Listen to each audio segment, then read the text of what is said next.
Welcome to the adrenaline-fueled world of Formula One racing courses, where speed, skill, and precision meet to create an adrenaline-fueled spectacle unlike any other. These tracks are where racing legends are born and dreams of winning become a reality. Such a track, the renowned Hockenheimring, located in the scenic town of Hockenheim, has been a battleground for legendary showdowns since its creation in 1932. The long straights and hair-raising chicanes of the Hockenheimring demand nothing less than greatness from the world's best drivers, from the noise of the engines to the cheers of ardent fans. This legendary track has witnessed historic moments that have impacted motorsport history, generating an atmosphere tinged with excitement and nostalgia.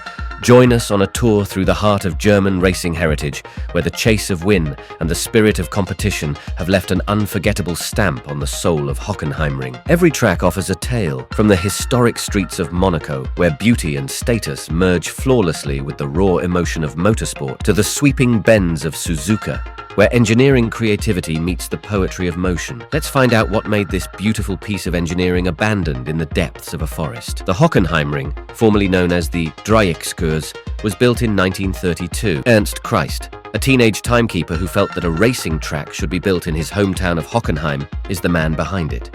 He submitted the blueprints to the mayor, who authorized them on Christmas Day 1931. The initial track layout was around 12 kilometers long, and comprised of a big, triangle-like segment, a hairpin in the city, and two straights connecting them. The circuit was drastically shortened in 1938, from 12 miles to just over 7.5, and the Ostkurve corner was included for the first time, lasting until 2001. The track was also dubbed Kurpfalzring that year. During World War II, tanks damaged the railway. The circuit was restored and renamed Hockenheimring after the war. Wilhelm Hertz, a former DKW and NSU factory rider and world record holder, became the circuit's manager in 1954 and effectively promoted the track. Grand Prix motorcycle racing events were staged, with the German Motorcycle Grand Prix alternating between the Hockenheimring and other tracks. This iteration of the circuit was slightly over 7.5 kilometers long, with the original two long straights joined by the Ostkurve in the forest and the original hairpin inside Hockenheim. When the new Autobahn A6 separated the village from the main section of the track in 1965, a new version of the Hockenheim circuit was developed, complete with the Motordrome stadium section designed by John Hugenholtz, who also designed Suzuka. After Jim Clark was killed in a Formula 2 racing accident on April 7, 1968, two fast chicanes were installed, and the circuit was lined with crash barriers in 1970. At the spot of his accident, a tiny memorial was erected near the first chicane. After Patrick Depailler was killed at the Ostkurve, East Curve, in 1980, another chicane was installed in 1982, and the previous chicane was made slower as well. After Eric Comus wrecked there in 1991, the Ostkurve was altered still again for the 1992 German Grand Prix, from a rapid left turn to a more difficult right-left-right chicane. After Ayrton Senna died in the 1994 San Marino Grand Prix, the second chicane was renamed after him. This version was quite large, with a very long and very fast section going through forests, essentially consisting of four straights of roughly 1.3 kilometers, separated by a chicane sequence, followed by a more tight and twisty stadium section named Motordrome. This made racing car setup problematic because a decision had to be made between running low downforce to optimize speed down the straights and sacrificing grip in the stadium section, or vice versa. Because of the vast track length, a typical Formula One race had just 45 laps, restricting the fans' experience to only that many runs through the stadium. During the turbo era of Formula One in the mid-1980s, when fuel was limited to 220 litres from 1984 to 1985, 195 litres from 1986 to 1987, or 150 litres in 1988 for races for turbo-powered cars, Hockenheim also saw drivers, including world champion Alain Prost, fail to finish due to simply running out of fuel near the end of the race. Many issues surfaced during the 2000 German Grand Prix, which was won by Brazilian driver Rubens Barrichello, despite starting 18th on the grid. The race concluded in inclement weather, with pouring rain in the stadium sector and nearly dry woodland straight. All of the overtaking maneuvers that occurred throughout the race occurred in the woodland sector's chicanes, which meant that most of the best action was missed by most viewers. Midway through the race, a former Mercedes-Benz employee who had been fired breached the track's security barriers on the first forest straight,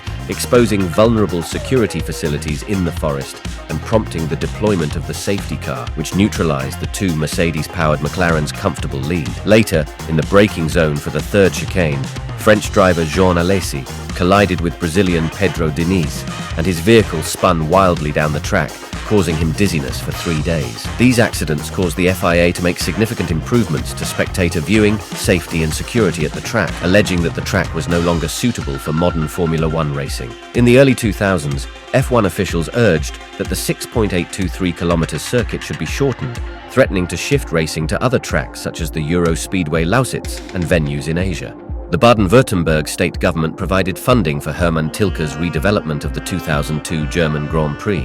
More than half of the first straight and nearly all of the straights between the Ostkurve and Senna chicane were removed, and the rest was connected with a new long straight called the Parabolica, with a short kink added between the first and new straights. A modest right-left-right complex with a new grandstand was built to the last portion of the final straight. The original woodland portion was pulled up and rebuilt with trees, therefore eliminating any possibility of utilizing the old track for future F1 or historic vehicle events. There was, and still is, a lot of criticism leveled at the track redesign for destroying the previous unique technical challenges of the old Hockenheim circuit and delivering a new homogenized assembly line circuit devoid of the character of the previous layout, while also being plagued by the perceived problems of other Tilke circuits. Several drivers and team principals, including Ron Dennis, Jarno Trulli and Juan Pablo Montoya, have condemned the changes and expressed a preference for the original track.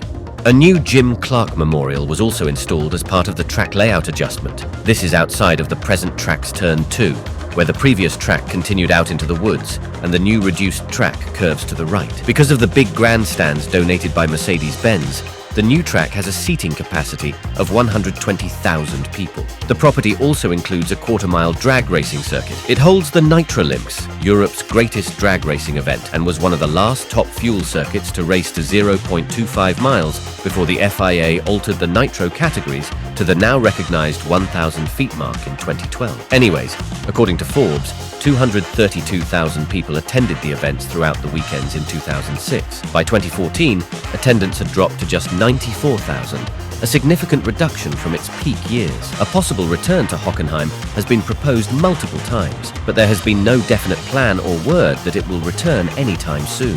Many F1 fans regret Hockenheim, and the classic layout will never be forgotten, even though it has become an overgrown forest. When the sun goes down and day changes to night, the only thing that remains in the Hockenheimring's trees are the screaming engines from the previous Formula One era. And this takes us to the end of this discussion. Hope you enjoyed the ride through this spectacular course of twists and turns. Subscribe to us if you liked this video, and don't forget to comment what you think about this track. We'll see you at the next one.